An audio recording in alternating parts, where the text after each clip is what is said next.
Praise the Lord. आज हम आए हैं गोवा में और एक फैमिली में जो पूरी की पूरी फैमिली डॉक्टर्स की है। सारा फैमिली में हर एक व्यक्ति डॉक्टर है और वेल एजुकेटेड है, अच्छे से पढ़ाई लिखा किया हुआ सारा परिवार। और ये सारा परिवार जो है ये हिंदू बैकग्राउंड से है, ठीक है। और लेकिन अब हिंदू बैकग्राउंड से होने के बावजूद ये परिवार इस समय प्रभु यीशु मसीह पर विश्वास करता है। सारा परिवार मजबूती से प्रभु यीशु मसीह पर विश्वास करता है। और जब हमने इनकी टेस्टिमनी सुनी तो वो बहुत ज़बरदस्त टेस्टिमनी थी, तो हमें लगा कि आप लोगों के साथ भी ज़रूर शेयर करनी चाहिए, क्योंकि बहुत से लोग आशीष पाएंगे। क्योंकि कई बार लोगों को ये रहता है कि ये आरोप लगाया जाता है कि कहते हैं अनपढ़ लोगों को, जिनको जो पढ़े लिखे नहीं हैं, वही लोग यीशु मसीह पर विश्वास करते हैं। तो आज जो है एक इन फैमिली से हम आपको मिलाने जा रहे हैं और हमें विश्वास है कि आप भी इनसे आशीष पाएंगे जी। तो हमारे बीच में है ब्रदर पुष्कर। ब्रदर पुष्कर, सबसे पहले तो हम आपसे ये जानना चाहेंगे कि आपका बचपन कैसा रहा। मतलब ऑब्वियसली आप हिंदू बैकग्राउंड से हैं, तो बचपन में आपने मूर्ति पूजा और ये सारी चीज़ें काफ़ी देखी होंगी, उसके बारे में कुछ बताइए। मतलब बचपन में हम लोग, हमारा परिवार बड़ा है और रिलेटिव्स वगैरह बहुत सारे हैं, तो सब लोग साथ में मिलके जैसे गणेश चतुर्थी को हम लोग मिलते थे। तो ये उसमें हम लोग मूर्ति घर में लाने के बाद सब पटाखे बिटाखे जलना, ये सब रेगुलर जो हमारा था वैसा, मतलब वो हम लोग करते रहते थे। हाँ, तो उसके बाद सब मतलब मिलजुल के खाना, ये सब मज़ा करना, सब भट्ट आता था बाहर से, अपना करता था जो है वो रिचुअल्स, और उसके बाद हम लोग चले जाते थे वहाँ से घर आने वापस। ये हर साल सेम रूटीन, वही सेम रूटीन चालू था। तो हम लोगों को एक्चुअली मालूम नहीं था कि असली खुदा कहाँ पे है, ठीक है। तो जैसा एक बार मैं बम्बई में था, तो मुझे थोड़ा सिकनेस आया, जैसे उसको बोलते हैं न्यूमोथोरेक्स। नहीं, एक मिनट, वो वाला जानने से, ये वाला पार्ट जानने से पहले एक चीज़ मैं आपसे और जानना चाहूँगा कि जिस वक्त आप बता रहे हो कि ये सब आप मूर्ति पूजा, गणेश चतुर्थी वगैरह करते थे, तो आपको कभी ये नहीं लगा, कभी आपके दिमाग में ये सवाल नहीं आया कि क्या ये जिनकी उपासना मैं कर रहा हूँ या मेरा फैमिली कर रहा है, क्या वास्तव में ये सच्चे ईश्वर हैं? क्या कभी आपने ये जानने की कोशिश करी कि आप गणेश चतुर्थी में जैसे गणेश विसर्जन वगैरह या शिवलिंग वगैरह घर में रखना, तो ये सब आप ऑब्वियसली इन सब चीज़ों में इन्वॉल्व थे, तो क्या कभी आपको ये नहीं लगा, आपके दिमाग सोचा नहीं कभी आपने कि ये मूर्तियाँ हैं तो क्या ये वाकई में ईश्वर हैं, मैं इनके बारे में जानूँ पढ़ूँ कि वाकई में ईश्वर है? फॉर एग्जाम्पल एक बात मैं बोल सकता हूँ कि मेरे पिताजी हमको पूजा करने एवरी वीक हम लोग पूजा करते थे। वो सर्जन थे, तो वो हमारा इधर डिस्ट्रिक्ट हॉस्पिटल में हेड सर्जन थे, तो वीकली वो बिजी थे। संडेज़ को कभी टाइम मिला तो वो आते थे, नहीं तो हम लोगों को बोलते थे आज तुम करो, कल मेरे बड़ा भाई, ऐसा पूजा। तो ऐसा दुर्वा गिनना रहता है ना, दुर्वा मतलब वो छोटा हरियाली, हाँ, उसका 3 ऐसा वी जैसा रहता है और बीच में पत्ता रहता है, पत्ता, हाँ, बीच में ऐसा ये रहता है वी जैसा। तो उधर से तोड़ने का और 21 तोड़ के लाने का। अच्छा, गणेश का 21 नंबर है कुछ ऐसा। तो इसमें मुझे कुछ उसमें डिटेल कुछ मालूम नहीं है, लेकिन मैं वो तोड़ के धूप में बैठ के वो तोड़ के पीछे गार्डन में जाके तोड़ के ला के हम लोग करते थे वो। बाद में एक हफ्ता पूरा स्कूल चालू रहता था, हफ्ते में कोई पूजा टाइम ही नहीं किसी को। उसके बाद वो सब निकालने का, सब पूरा दूध और ये सब वो चिपका हुआ सिल्वर, वो काला काला होता है। उसके बाद हम लोग को घिस के सब निकाल के वापस पूजा करते और फूल तोड़ के देने का। अभी खुदा के पास कितना फूल है, ये पूरा दुनिया का फूल उसका ही है, बिल्कुल। 4 फूल से उसको वो कोई धन्य होने वाला नहीं है हमारे ऊपर। तो ये दिमाग में कभी कभी चल रहा था कि ये 4 ही क्यों डालने का, 21 दुर्वा क्यों डालने का, 5 क्यों नहीं चाहिए। मेरे को टाइम नहीं था, पढ़ाई के लिए टाइम चाहिए ना। बिल्कुल। तो ये सब मैं सोचा, लेकिन अभी माँ बाप सब लोग कर रहे हैं, तो वो परंपरा में है, तो हम लोग करने का ऐसा सिखाया था हमको। चुपचाप करते रहो, जो हो रहा है वो चलते रहने दो, चालू रखो, हाँ, पढ़ाई करो, डॉक्टर बन जाओ। तो हम लोग वो सब किया उस टाइम। बाद में जब मेरा वो सिकनेस आया ना, अभी उसके ऊपर हाँ हम बात करेंगे।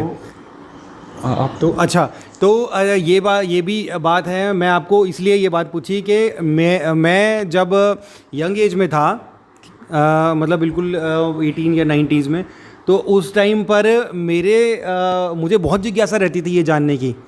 मतलब मैं महाभारत, मुझे याद है कि मैं महाभारत लेके आया कहीं से पढ़ने के लिए कि पढ़ूं कि उसमें लिखा क्या है ना। तो मुझे जिज्ञासा रहती थी। अब पढ़े ऑब्वियसली मुझे कभी कभी हैरानी होती है इस बात की कि जो आज की जनरेशन है वो पढ़ी लिखी जनरेशन है, लेकिन वो ये सोचने की समझने की कोशिश नहीं करती। अब जैसे आपने बताया, आपके दिमाग में जिज्ञासा आज जगी ज़रूर, लेकिन आपने सोचा कि चलो पुरखे कर रहे हैं, हमारे बाप दादे कर रहे हैं, तो हमें क्या ज़रूरत है जानने की, वो कर रहे हैं तो सही ही होगा, है ना। जबकि ये सोच गलत है ना। तो अगर आपकी ज़रूरी नहीं है कि हमारे पुरखे जो कर रहे हैं वो सही ही हो, क्योंकि बहुत से ऐसे काम हमारे पुरखे कर रहे थे जिनको हमने छोड़ा है ना। बहुत से ऐसे, चाहे वो सारी माइथोलॉजीज़ में, चाहे हिंदुइज़्म हो चाहे वो इस्लाम हो, बहुत सी ऐसी बातें हैं जिनको समय के बदलाव के साथ छोड़ना पड़ा है ना। तो ज़रूरी नहीं है कि हमारे पुरखे अगर किसी काम को कर रहे हैं तो वो सही ही हो। तो मुझे हमेशा जिज्ञासा रहती थी, इसलिए मैं किताबें पढ़ता था। मैंने इसी जिज्ञासा के, क्यूरियोसिटी के चलते महाभारत भी पढ़ा, कुरान भी पढ़ा, ठीक है। तो आज जो जनरेशन अब जो देख रहे हैं ना, मैं उनको यही कहना चाहता हूँ कि आप ऐसे ही अंधभक्ति मत करो, भेड़चाल मत करो कि आपको जो बाप दादे पुरखे करते आ रहे हैं बस वही करते जा रहे हो। अच्छा, एक बात मुझे और बताओ कि जब आप भक्ति करते थे तो अच्छी खासी भक्ति करते थे आप, है ना, कि जैसे कि बता रहे हैं पूजा करना, पूजा बीजा सारा पूरा करना। तो हमारा खेल कूद चालू था। मतलब खेल कूद तो चालू है, लेकिन फैमिली तो पूरा इन्वॉल्व था अच्छे से इसमें, है ना। फैमिली आती थी, हाँ। सब लोग आते थे खाना खाने, सब साथ में बैठते थे। बड़ा घर है तो कम से कम 25-30 लोग हम लोग साथ में रहते थे। वो बढ़ जाता था, कोई एक आदमी उधर उसके सामने बैठ के सब संस्कृत में बोलता था, हो गया पूजा, आ जाओ, पाया पड़ो, निकल जाओ वहाँ से। तो ये चालू था हर बार। अच्छा, ये बताओ कि ये जो पूजा वगैरह आप जो कर रहे थे, क्या उससे आपको, जब पर्सनली कभी ना कभी तो आप इन्वॉल्व रहे होंगे इनमें, तो क्या इनको करने से आपके अंदर कोई ऐसी भावना आती थी कि जो आपको ऐसे बोले कि नहीं, पाप नहीं करना, बुराई नहीं करना, झूठ नहीं बोलना? हाँ, वो तो हमको सिखाया था ना। नहीं, अगर वो कोई आपको ना सिखाए तो क्या वो पूजा करने से आपको कोई आत्मिक शक्ति मिलती थी या फिर अब फॉर्मेलिटी थी कि करना है? जस्ट फॉर्मेलिटी थी ना। वही है। अब देखिए, हम जब प्रार्थना करते हैं ना, तो बाइबल कहती है कि पवित्र आत्मा हमें मिलता है ना। तो वो पवित्र आत्मा जब हम प्रार्थना करते हैं तो वो हमारे अंदर वास करता है, हमें बोलता है जब हम गलती करते हैं, बुराई करते हैं, हमें रोकता है बुराई करने से, है ना। लेकिन आप जैसा कि आप बता रहे हो, तो वो एक फॉर्मेलिटी की तरह, आज भी बहुत सारे लोग फॉर्मेलिटी कर रहे हैं, व्रत रख रहे हैं, उपवास रख रहे हैं, सब कुछ कर रहे हैं, लेकिन वो एक सिर्फ एक फॉर्मेलिटी है। उनको कोई आत्मिक शक्ति नहीं मिल रही उसको करने से कि वो बुराई से दूर रहे। वो जब करना रहता है इसलिए करते हैं सब लोग। हाँ, इसीलिए कि करना है, सब कर रहे हैं तो हम भी कर रहे हैं ना। सब अंधविश्वास है, मतलब हर्ड मेंटेलिटी। तो बचपन से जब आप ये करते रहे तो कैसे फिर आपका विश्वास आया प्रभु में? अब वो आपकी बात। तो एक बार मेरा MBBS ख़त्म होने के बाद मैं बम्बई में था। तो मैं एक IELTS करके एग्ज़ाम है जिसका मैं मेरे कज़न के घर कांदिवली में, मतलब बॉम्बे में पढ़ाई कर रहा था। तो उस टाइम मुझे ऐसा बैठे बैठे फ़ैन के नीचे मैं अभी पढ़ रहा हूँ तो ब्रेथलेसनेस स्टार्ट हो गया।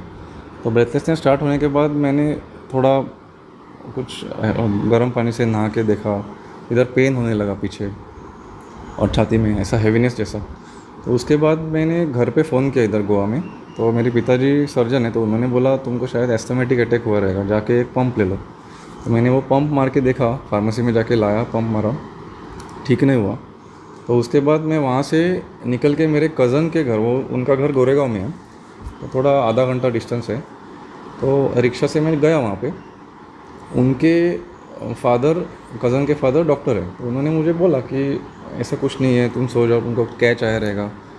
तो वहाँ से मैंने बोला नहीं, वो कैच नहीं है, वो कम ही नहीं हो रहा था, ज़्यादा बढ़ रहा था, मेरा ब्रेथलेसनेस भी थोड़ा बढ़ रहा था।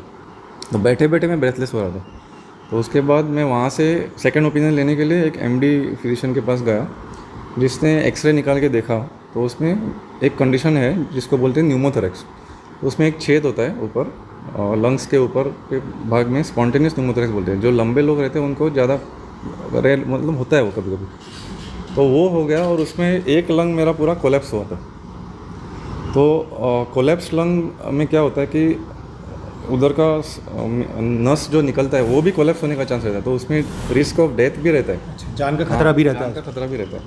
तो उसमें मैं, डॉक्टर ने तुरंत 12 बजे रात को मेरा सुई मार के निकाला, वो जो हवा फंस रहा था वो निकाल के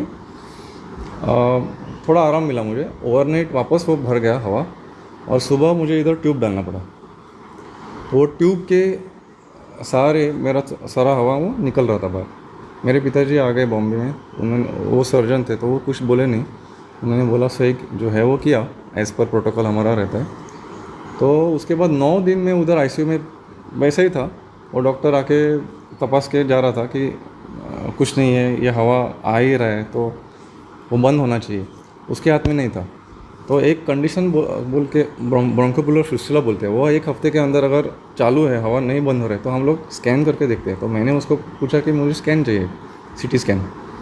तो उसने तुम्हारी इच्छा ऐसा करके उसने ये किया, तुम चाहिए तो करो। तो मैं निकल के एक लीलावती हॉस्पिटल है, वहाँ पे मेरा एक दोस्त था, तो उसको बोला अपॉइंटमेंट लेके रखो, मैं स्कैन के लिए आ रहा हूँ। तो उसने अपॉइंटमेंट लिया वहाँ पे रेडियोलॉजिस्ट के साथ, और मैंने स्कैन किया। स्कैन में देखा तो वो फिस्टुला जो कंडीशन है वो नहीं है। उसके बाद मैंने तुरंत इधर से डिस्चार्ज लिया और साइन करके मैं निकल गया वहाँ से, और मैं गोवा फ़्लाइट लेके आया पिताजी के साथ। गोवा आने के बाद इधर और 10 दिन चले गए ऐसे ही। मैं हमारे अस्पताल में नीचे रूम में रेस्ट ले रहा था। तो 19 दिन जब हुए तब मेरी माँ ने घर का पूरा आइडल्स निकाल के फेंक दिया।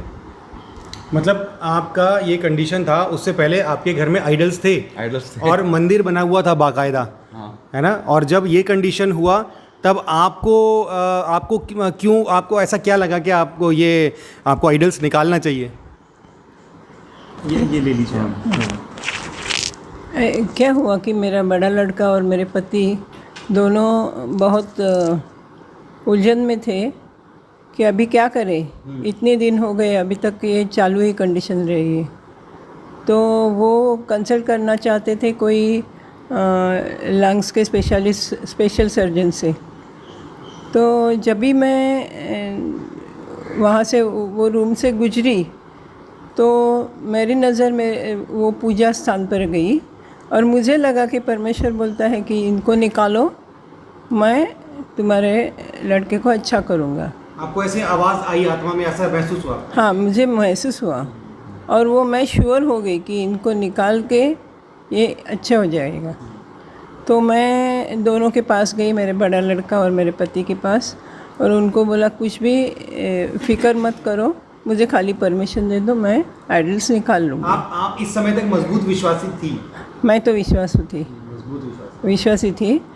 तो तभी मेरी एक पहचान वाली औरत आई थी, तो मेरे पति ने हाँ ना करके बाद में इजाज़त दी।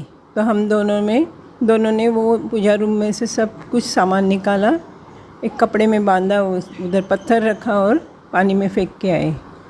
वो उसके तुरंत दूसरे दिन में 24 घंटे के अंदर वो उसका कंडीशन अच्छा हुआ, वो छेद बंद हो गया। मेरा ये हवा आना जो था, जो ट्यूब से हवा निकलता है, वो नेक्स्ट डे स्टॉप हो गया विदिन 24 आवर्स। अच्छा, तो आप ये कह रहे हो कि जब मैम ने आपके घर से वो निकाला, उससे पहले आपको कंडीशन थी, लेकिन जब वो हटाई गई उसके बाद आप ठीक हो गए? हाँ, उन्होंने बोला था कि 24 घंटा ये टाइम रहेगा। मेरे को उनको ऐसा भास आया या विजन आया, तो उस विजन में उनको लगा कि विदिन 24 आवर्स हमारा बंद हो जाएगा। लेकिन मेरा तो 19 दिन हुआ था। हाँ, तो मैंने कभी सोचा भी नहीं था कि ऐसा होगा। ऐसा करने से होगा। हाँ, मैं मेरा खुद का दिमाग यूज़ कर रहा था कि बेड का हाइट थोड़ा बढ़ाया, ऊपर एपेक्स का वो होल बंद हो जाएगा ऐसा। तो लेग साइड मैंने बड़ा ऊपर करके रखा था, और मैं वैसे ही सो रहा था।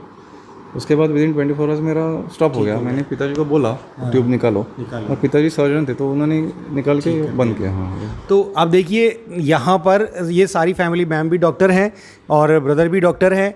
तो ये ऐसा नहीं है कि कोई ऐसा इंसान हो जो अंधविश्वासी हो, है ना, जो ये बोले कि मिरेकल हुआ ये। तो पढ़े लिखे लोग हैं, इन मिरेकल को, और प्लस सबसे बड़ी बात ये है कि डॉक्टर पेशे से हैं, तो इनको अच्छे से पता है कि ये क्या बोल रहे हैं। और जब एक डॉक्टर इस बात को बोल रहा है तो ये बहुत बड़ी बात है। तो ये मिरेकल, आपको विश्वास है कि ये मिरेकल है? हाँ, ऑफ कोर्स मिरेकल ही है। हाँ, तो डॉक्टर ये बात बोल रहे हैं कि मिरेकल है, क्योंकि बॉम्बे के लोगों ने हाथ ऊपर किया था। हाँ, ठीक है, उनको भी मालूम नहीं था क्या चल रहा है। बिल्कुल। तो उसके बाद वो डॉक्टर मुझे बाद में मिले, मैं कॉन्फ्रेंस में गया था एक, तो उधर मुझे हमारा बात हो गया। वो कोई पूछ रहे थे कब कैसे बंद हो गया तुम्हारा, तो मैंने बोला 19 दिन के टाइम बंद हो गया। हाँ, उसके बाद उन्होंने कुछ बोला नहीं, क्योंकि नॉर्मली ये 1 हफ्ते में बंद होता है। ठीक है, कोई भी ट्रॉमा पेशेंट आया तो हम लोग 1 वीक तक वो ICT, उसके बाद निकलते ट्यूब।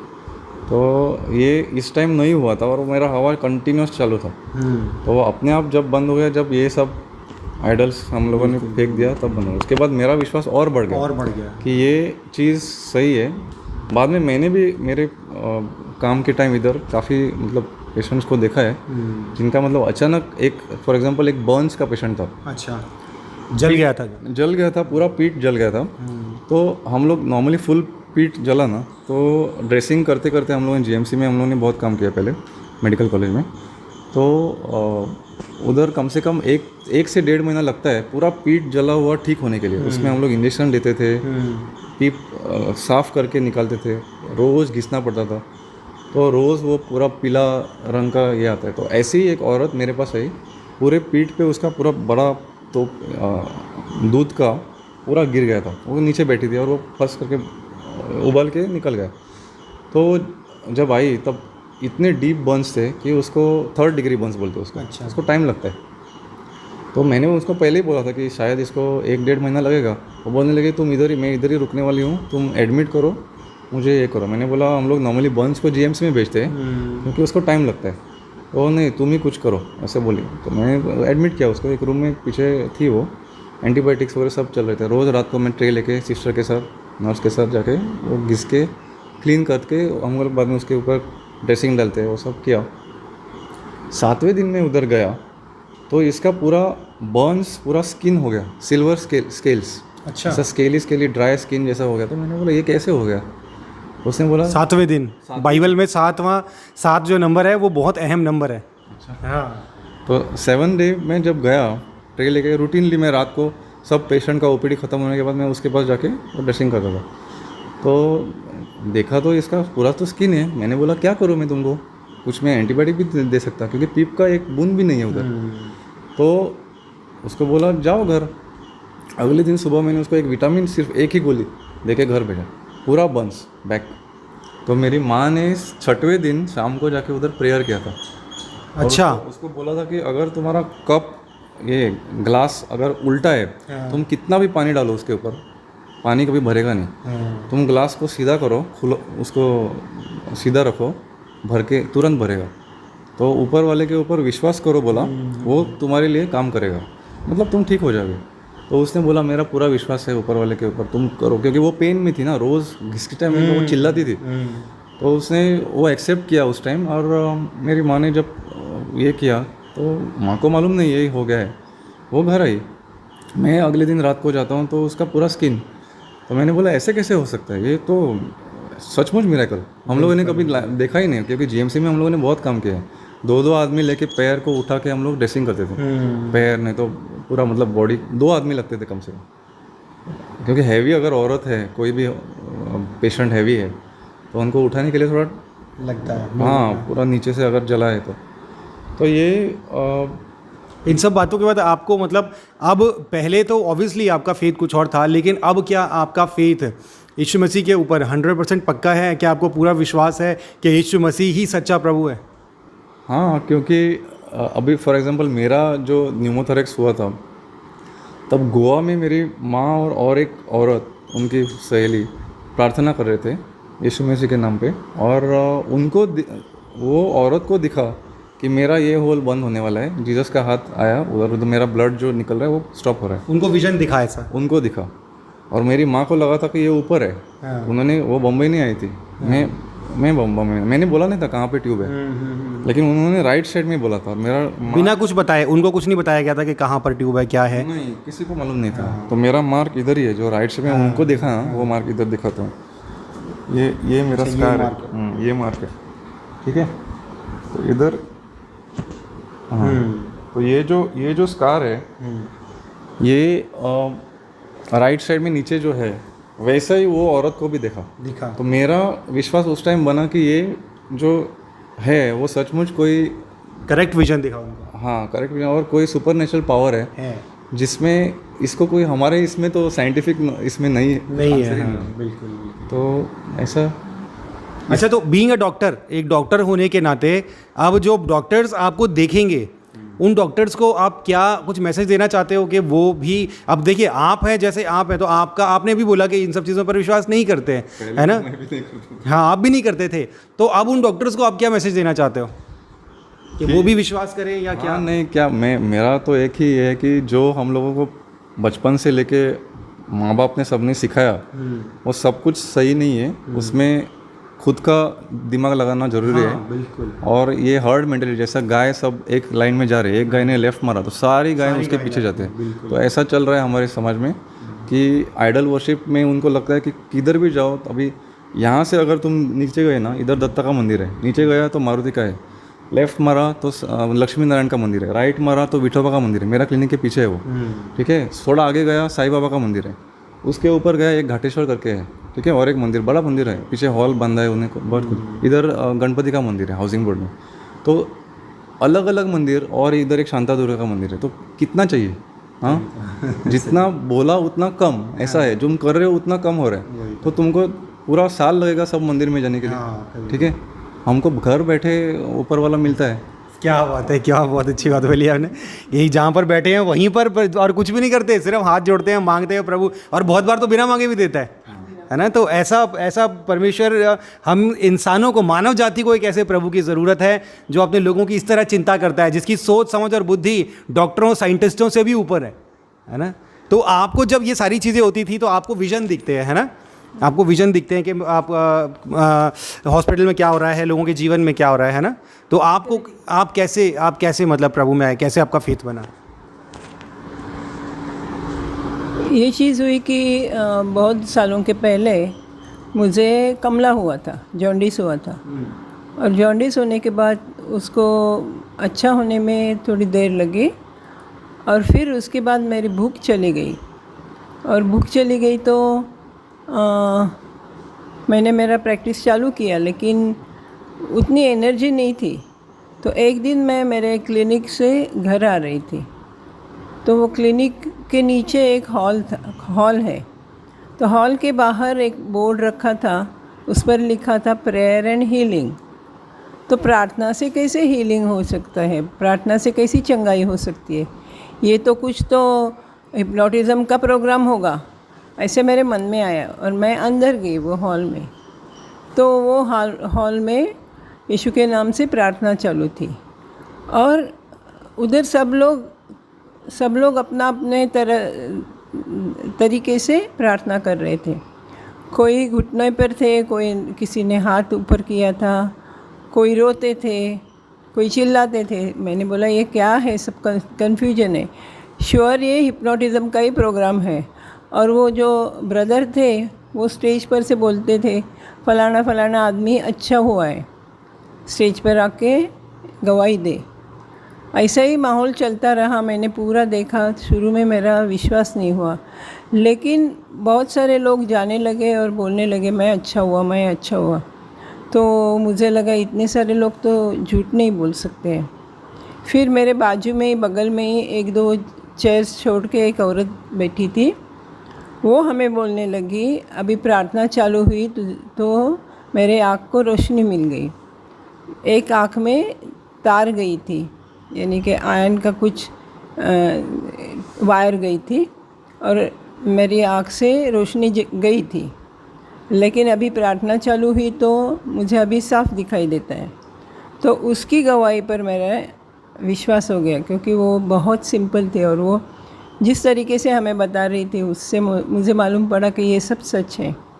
इसलिए मैं गई फिर बाद में एंड में प्रार्थना करने के लिए मैं गई, और वो ब्रदर ने मेरे लिए प्रार्थना की।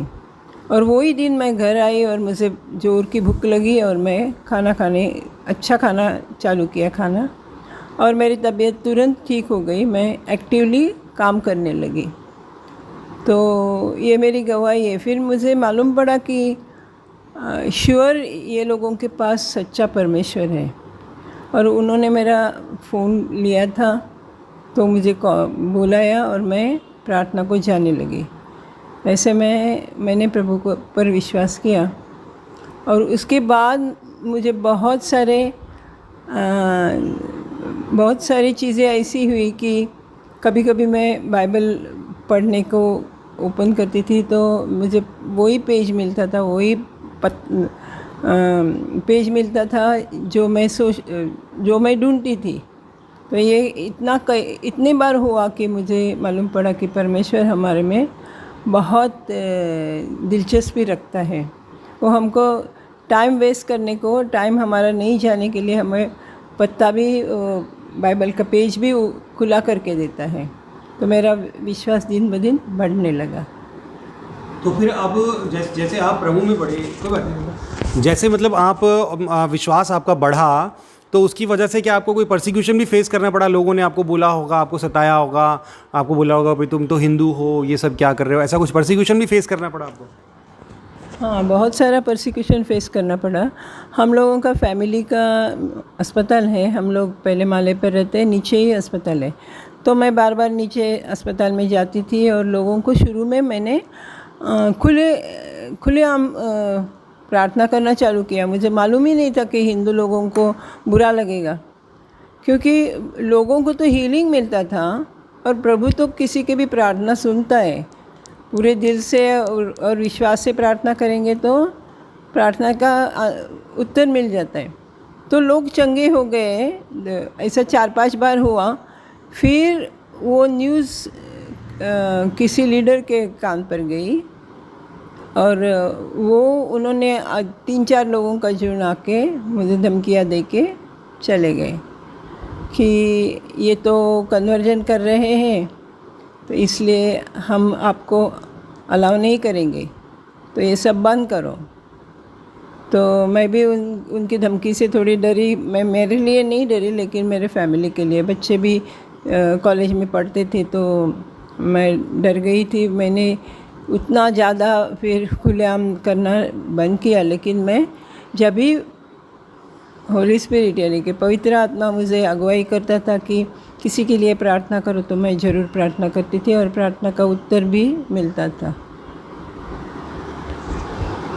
तो अब जब आपका सारा परिवार परमेश्वर पर विश्वास करता है, अब आपकी दिनचर्या कैसी है? मतलब आप लोग प्रार्थना में बने हुए हैं लगातार, और जब आपने हमें बुलाया तब से लेके, मतलब हमारे यहाँ पर आने से पहले आप प्रार्थना में मेरे ख्याल से थोड़े ढीले थे, है ना?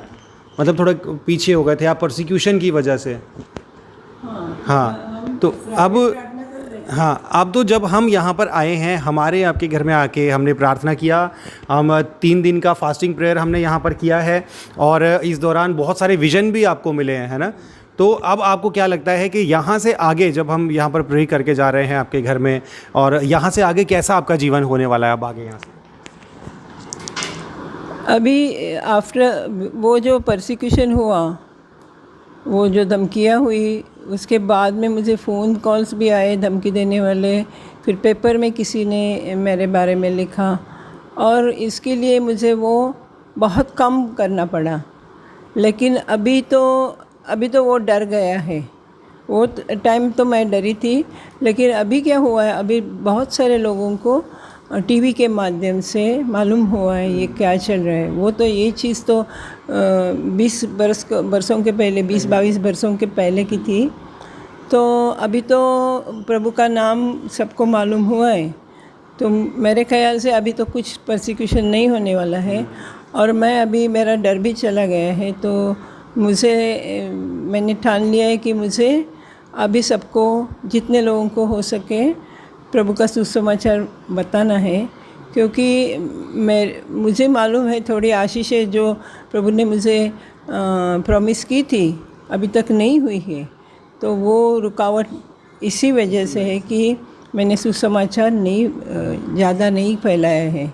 तो अभी मैंने ठान लिया है कि हर दिन मैं जितने लोग मिलेंगे, थोड़े लोगों को तो सही, मैं सुसमाचार सुनाऊंगी। अच्छा चिस्सू जी, आप या इस घर में आने से पहले आप यीशु मसीह पर विश्वास नहीं करते थे, जानते भी नहीं थे, है ना? तो आप अब इस घर में आए हैं, सारा परिवार एक प्रार्थना करने वाला और सच्चे जीवित परमेश्वर पर विश्वास करने वाला परिवार है। तो आपका फेथ का क्या स्टेटस है? मतलब आप भी विश्वास करते हैं या नहीं अभी? एक्चुअली पहले तो मुझे कुछ पता नहीं था इसके बारे में और कभी सोचा भी नहीं था। तो यहाँ आके इन सब की टेस्टिमनी सुन के विश्वास तो हो गया, विश्वास है अभी भी, लेकिन देयर वर मेनी थिंग्स जो हुए जिससे विश्वास और बढ़ा है। कुछ ऐसी घटनाएं हुई? हाँ, एक तो पेशेंट के साथ मैं गायनेक हूँ तो डिलीवरी तो होते रहते हैं, तो ऐसे एक पेशेंट आई थी जो पेन में थी थोड़ा सा। तो नॉर्मली हम क्या करते हैं कि पेन है तो रखते हैं पेशेंट को ताकि पेन बढ़े, फिर नॉर्मल डिलीवरी हो जाए। तो ऐसे ही पेशेंट थी, रखा था, पेन भी ज़्यादा नहीं था, पेशेंट भी सो गई, सिस्टर्स भी सो गए, मैं भी घर में आके सो गई कि अगले दिन देखेंगे पेन बढ़ता है तो कुछ करेंगे। तो उस दिन रात को जस्ट मैं जाग गई, क्यों पता नहीं, परमेश्वर ने उठाया होगा, और मुझे लगा कि जाके देखना है पेशेंट को क्या हुआ है। तो मैं गई नीचे, तभी भी वो सभी सो रहे थे, पेशेंट भी सो रही थी। तो मैंने सोचा अभी आई हूँ तो देख ही लेती हूँ क्या है। तो हमारा एक मशीन होता है जिससे हम बच्चे का धड़कन देखते हैं। तो वो देखा और सरप्राइजिंगली जो नॉर्मली 140 होता है वो डिप हो रहा था, और बहुत डिप हो रहा था, यानी 90, 80, 70 जो नॉर्मली होता नहीं है। तो अभी पेशेंट को क्या बोलूँ, क्योंकि दर्द तो है नहीं, तो वो बोलेगी क्यों। फिर भी मैंने दिखाया कि ऐसे ऐसे हो रहा है, कुछ तो प्रॉब्लम है। तो फिर बाद में चेक किया, उसको कन्विंस किया, थोड़ा ट्राई किया बढ़ाने के लिए, वो हम पाइंट लगाते हैं, ये वो नहीं बढ़ा, कुछ भी किया नहीं बढ़ा। तो फिर उसको कन्विंस किया क्योंकि बेबी इम्पॉर्टेंट है, और लिया ऑपरेशन के लिए। और सरप्राइजिंगली बेबी ने अंदर मोशन किया था, जो अदरवाइज़ हमको पता नहीं चलता, और शायद बेबी वी में नॉट, यानी बेबी बच नहीं पाता। तो दैट वाज वन जो दिखा। तो इस तरीके के ये सिस्टर जी ने एक ही बताया है, लेकिन इस तरीके के और कई सारे इनके मेडिकल प्रैक्टिस के दौरान कई सारी ऐसी चीज़ें हुई हैं। तो यहाँ पर आप कुल मिलाकर देखिए कि पढ़े लिखे लोगों का परिवार है और अच्छे एजुकेटेड हैं, और इनके प्रोफेशन में सुपरनैचुरल इंटरफेरेंस परमेश्वर जो है खुद व्यक्तिगत तौर पर इनके प्रोफेशन में इनकी हेल्प कर रहे हैं। और एक डॉक्टर को उसी के काम को सिखाना, ये इसके बारे में अंधविश्वास तो हो ही नहीं सकता। पढ़े लिखे लोगों को कोई ये नहीं बता सकता कि आपको ये करना है इस तरीके से। अब तो उनको ऑब्वियसली नींद आ रही है तो वो सोएंगी ही। अब अगर बच्चे का हार्ट बीट कम हो रहा है तो इनको कैसे पता चलेगा? अब जब तक अगर वो सुबह या एक आध 2-3 घंटे में अगर वहाँ पर जाती तो प्रॉब्ली वो बच्चा मर चुका होता है। लेकिन परमेश्वर, क्योंकि ये ऐसे घर में रहती हैं जहाँ पर सारा परिवार एक परमेश्वर का डर भय मानने वाला परिवार है, इसलिए परमेश्वर इनके प्रोफेशन में भी, इनके लाइफ में भी इनको हेल्प करते हैं। तो यहाँ पर आपने देखा किस तरीके से एक खूबसूरत परिवार, किस तरीके से हर रोज़ इस तरीके की घटनाएं इनके जीवन में हो रही हैं, और इन सब घटनाओं के द्वारा हम इंसानों का फेथ जो है वो लगातार बढ़ता चला जाता है। मेरे जीवन में भी ऐसी कई सारी गवाहियाँ हैं, बहुत सारी गवाहियाँ हैं, जिनकी वजह से आज मेरा फेथ इस लेवल तक पहुंचा है कि मैं मरने से भी नहीं डरता, और वही आज इनके जीवन में भी हो रहा है। अभी भी परमेश्वर इनको बढ़ा रहे हैं। तो इन सब बातों के द्वारा एक ही संदेश हम आप सब लोगों को देखने, यूट्यूब फैमिली को और दुनिया को देना चाहते हैं कि यीशु मसीह किसी धर्म का प्रभु नहीं है। ये जो कट्टरवादी है ना, जो लोगों को मारते हैं, कहते हैं तुम धर्म परिवर्तन करवा रहे हो, ये करते, ये सब नकली बातें हैं, कुछ नहीं है ऐसा। धर्म परिवर्तन जैसा कोई वो नहीं है। अगर आप इस वीडियो को पहली बार देख रहे हो तो आपके लिए यही संदेश है कि यीशु मसीह पर विश्वास करो। यीशु मसीह के अलावा और कोई सच्चा प्रभु नहीं है। बाइबल में लिखा है कि परमेश्वर ने जगत से, यानी हम इंसानों से इतना प्रेम किया कि अपने एकलौते बेटे को दे दिया, ताकि जो कोई उस पर विश्वास करे वो नरक में नाश ना हो परंतु अनंत जीवन पाए। और ये सब कुछ इनको बचाया, मुझे बचाया, हम सबको बचाया। ये सब कुछ परमेश्वर पिता इसीलिए कर रहे हैं ताकि हम सब लोगों की आत्मा जो है वो नरक में नाश होने से बचाई जाए। तो आप भी यीशु मसीह पर विश्वास करें जैसे इस खूबसूरत परिवार ने किया है, और आप भी उद्धार पाएं और जीवन में आशीषें पाएं। God bless you.